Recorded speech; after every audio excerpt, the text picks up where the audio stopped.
Hello guys, welcome to my channel. Ngayon, magpapalit tayo ng propeller ng ating Hubsan.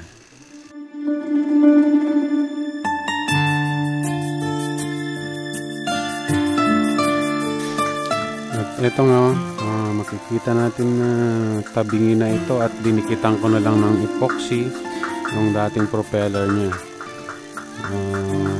So tinesting ko to, hindi na maganda yung lipad niya guys, kaya it's time to magpalit ng ating propeller.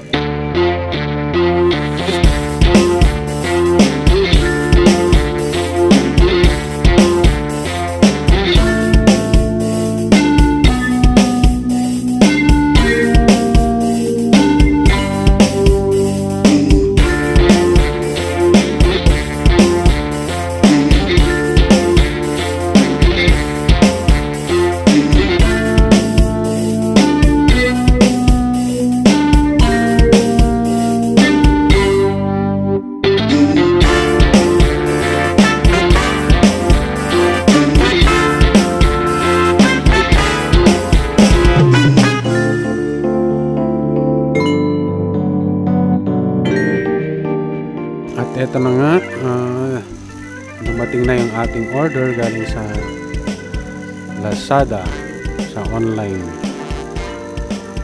Tingnan natin kung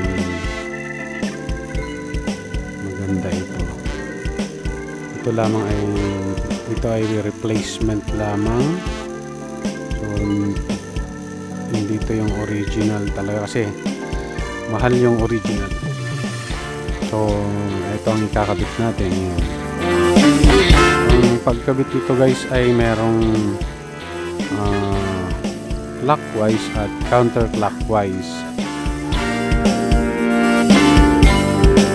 So ito guys, itong kinakabit ko ngayon ay letter V. So clockwise siya. Clockwise ang pagkabit. Tapos dito naman sa left side, counterclockwise. Letter A naman yon. Indication, naka-indicate siya na, may indication siya na letter A. Hindi gaano makita sa video guys. So ayan. And then pag nakatalikod na sa atin, dito naman ay letter V. So clockwise again. And dito sa kabila naman, sa kabila guys ay counterclockwise. So ganun lang kasimple.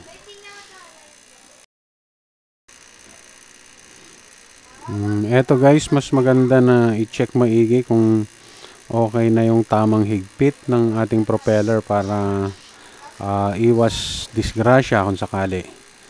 So ganito, okay na. Please like, share, and subscribe to my channel. Thank you.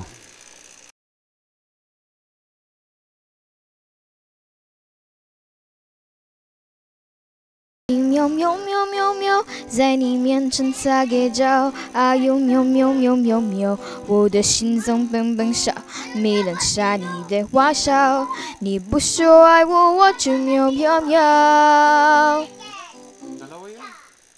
Ay, isa lang. Isa lang.